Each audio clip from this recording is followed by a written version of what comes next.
আসসালামু আলাইকুম রহমতুল্লাহি ওবরাকাতুহ। বিসমিল্লাহির রহমানির রহিম।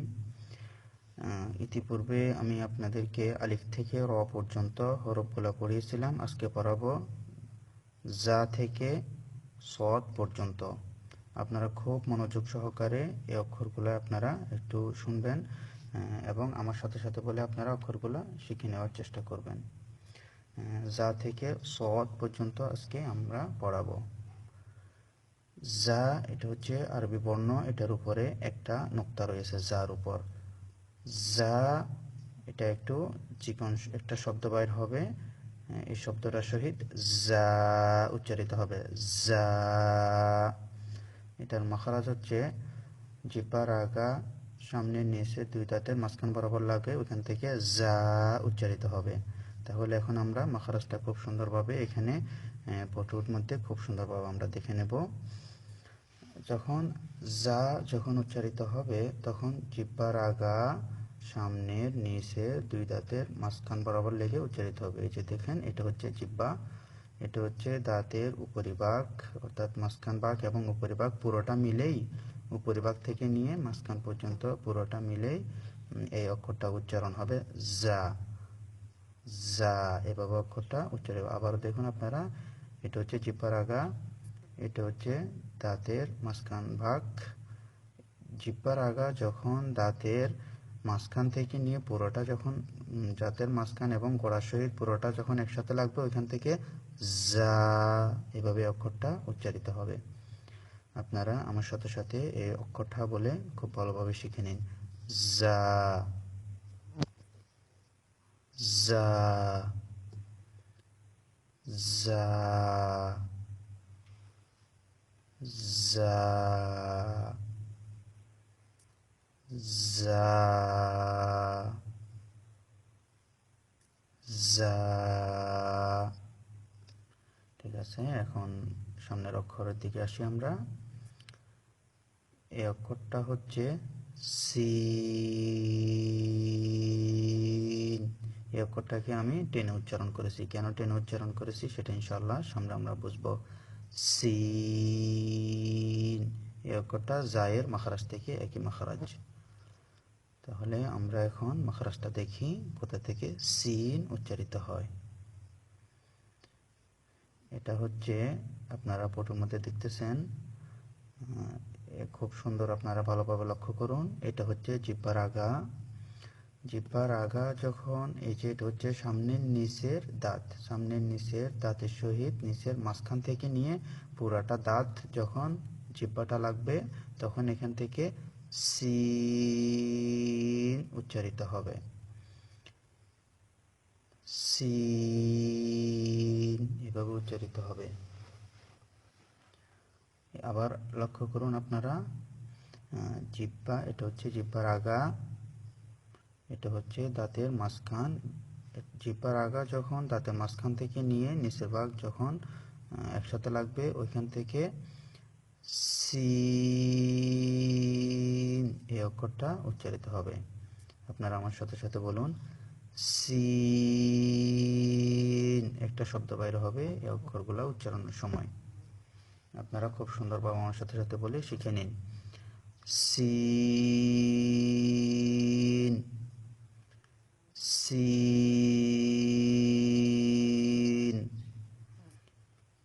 সিন,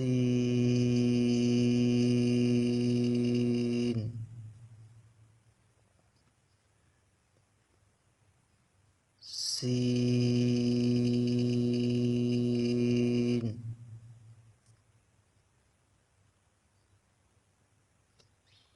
এখন আমরা সামনের অক্ষর দিকে যাই। এটা হচ্ছে শিন। অক্ষরটা হচ্ছে শিন, এটাকেও টেনে উচ্চারণ করতে হবে। এই অক্ষরটা উচ্চারণ একদম সহজ। সিনের মধ্যে নোক্তা ছিল না, শিনের উপর 3 নোক্তা। এটা শিন এভাবে একটু সিন এবং শিন উচ্চারণটা আপনারা খুব ভালোভাবে মনোযোগ দিয়ে শুনতে হবে, শুনে আমার সাথে সাথে বলে শিখে নিতে হবে। শিন, এটা অনেক সহজ একটা শব্দ, উচ্চারণে অনেক সহজ। শিন।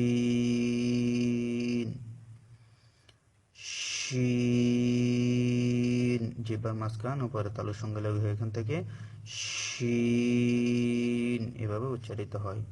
এই অক্ষরটা যেহেতু অনেক সহজ, সেজন্য এটা বোর্ডের মাধ্যমে দেখানো হলো না। শিন, আমার সাথে সাথে বলুন শিন, শিন। ঠিক আছে, এখন আমরা সামনের অক্ষর দিকে যাই। এটা হচ্ছে সদ, এটাও টেনে উচ্চারণ করতে হবে। সদ,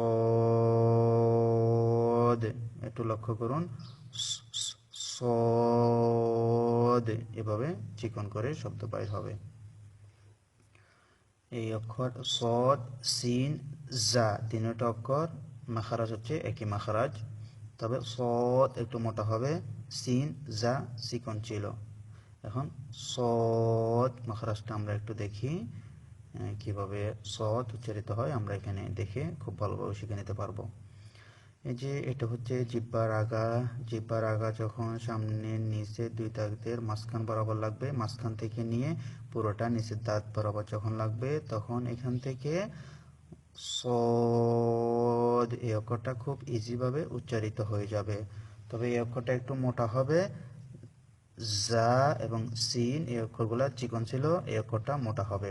সদ, সদ, জিহ্বার আগা যখন সামনে নিচে দুই দাঁতের মাঝখান বরাবর লাগবে, ওইখান থেকে সদ এই অক্ষরটা উচ্চারণ হবে। আপনারা আমার সাথে সাথে বলুন সদ।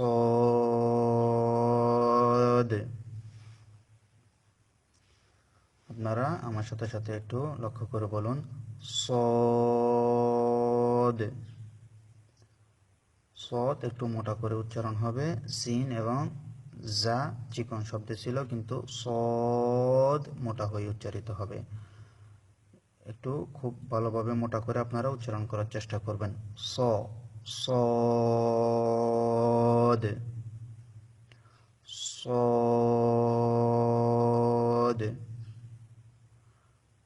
সদ, সদ। এই অক্ষরটা আপনারা একটু ভালোভাবে প্র্যাকটিস করবেন, কেননা এই অক্ষরটা একটু মোটা। আপনারা আমার সাথে সাথে বলে এই অক্ষরটা শিখে নিন। সদ,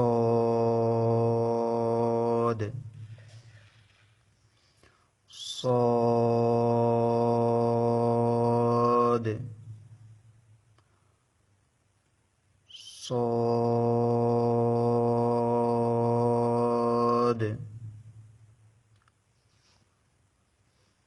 সদ।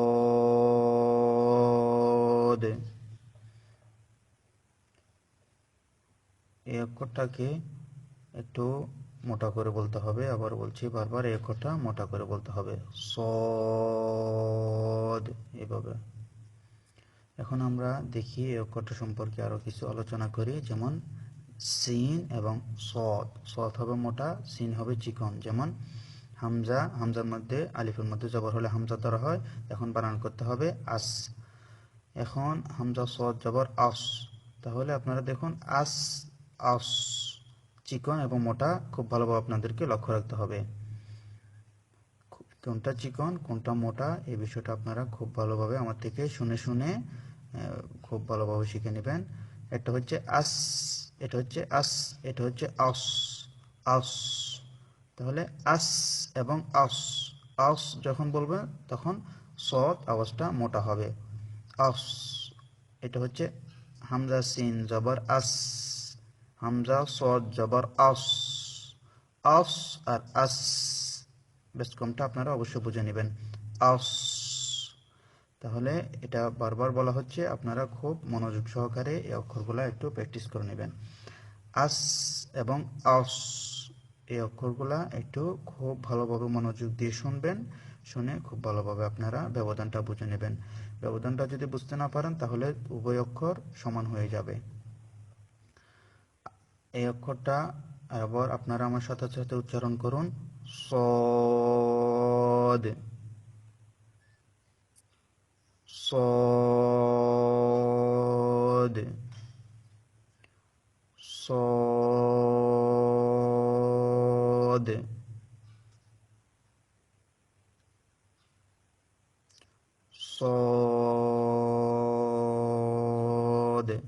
এই অক্ষরটা বারবার উচ্চারণ করা হচ্ছে। এই অক্ষরটা একটু মোটা, যাতে আপনারা খুব ভালোভাবে বুঝতে পারেন এই মোটা অক্ষরটা।